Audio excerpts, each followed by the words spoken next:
Mr. Speaker, I thank the gentleman from Texas, Mr. Rory, for the customary 30 minutes, and I ask unanimous consent to revise and extend my remarks and yield myself such time as I may consume.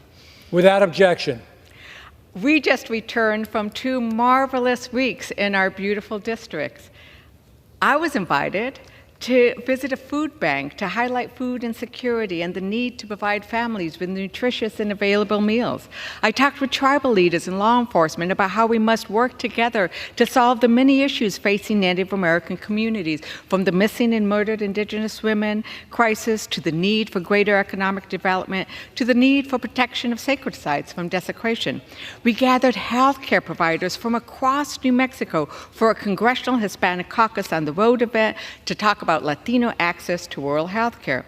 That event was standing room only because our constituents want us to address health care access and continue Democrats' work to bring down the cost of prescription drugs and health care costs. The work we began last year with the Inflation Reduction Act. These are really important things. Our constituents want us to work on really important things that make a difference in their lives every day. So what are we doing today? 3 of these bills don't really address anything. We have more resolutions that just express things but don't have any solutions. We're spending another valuable week on non-binding resolutions and bills that Republicans have already failed to pass.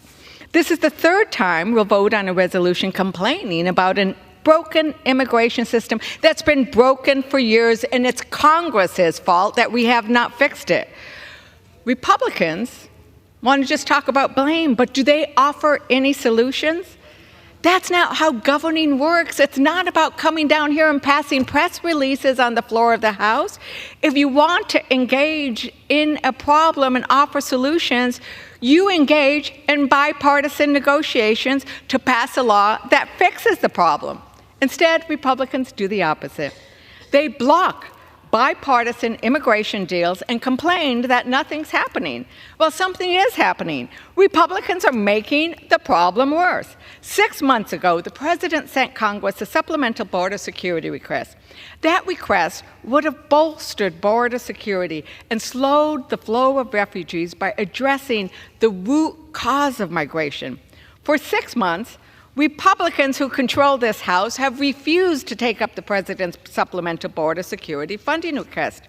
In the Senate, a bipartisan, led by a Republican senator and Democrats, worked for 4 months. They worked hard on a bipartisan border security deal.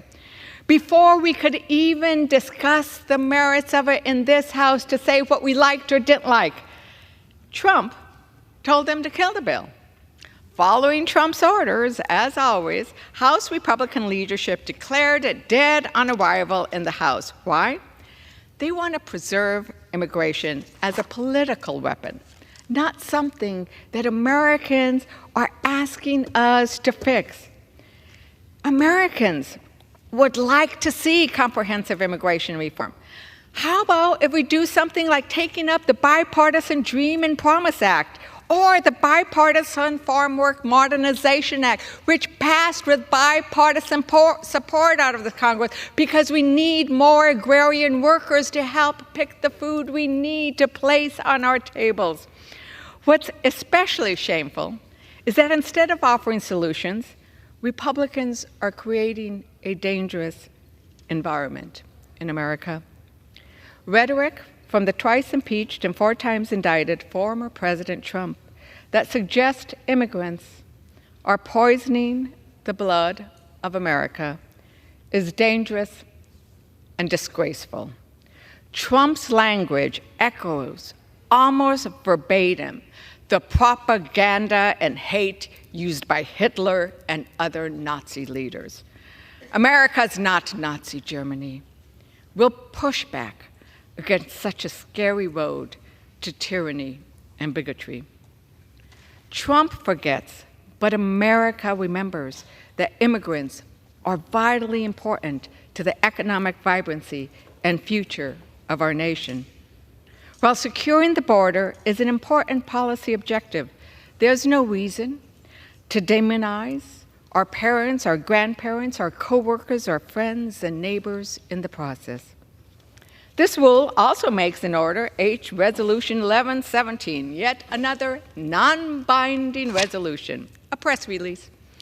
It's been just 1 week since 7 World Central Kitchen volunteers were killed in Gaza, killed while trying to bring food to starving Gazans who are on the brink of famine.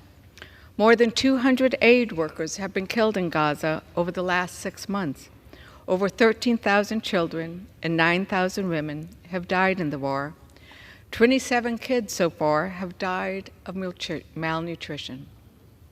Do you know how horrible it is to die of starvation? 27 children.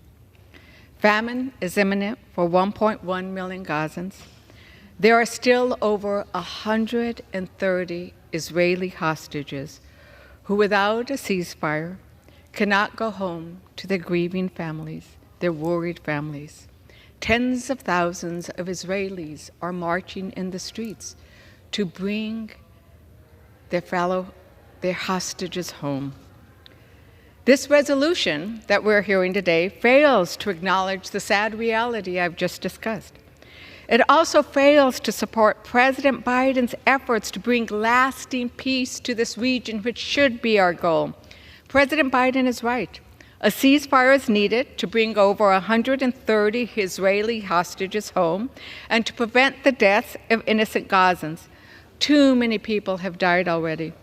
President Biden's calls on Netanyahu for a ceasefire to bring the hostages home and to reverse the humanitarian crisis should be welcomed by everyone with a caring heart. If you care for the hostages and their worried families, a ceasefire is needed. If you care for the women and children who are dying and starving, a ceasefire is needed. If you care for a future where peace can come to this region, a ceasefire is needed. Next, the House will consider H.R. 7888, the Reforming Intelligence and Securing America Act. The bill reauthorizes FISA for 5 years and implements minor changes to the program. The Republicans have waited until the last minute to bring this reauthorization to the floor. Well, I will say they tried once before, back in February. We had a hearing in the Rules Committee. Valentine's Day was great. We saw amazing bipartisan agreement from the Judiciary Committee. But we never did get to hear from the Intelligence Committee. Instead, Republicans waited until the last minute. Expires in 9 days. That's not a way to govern. This is an important bill that needs conversation and debate.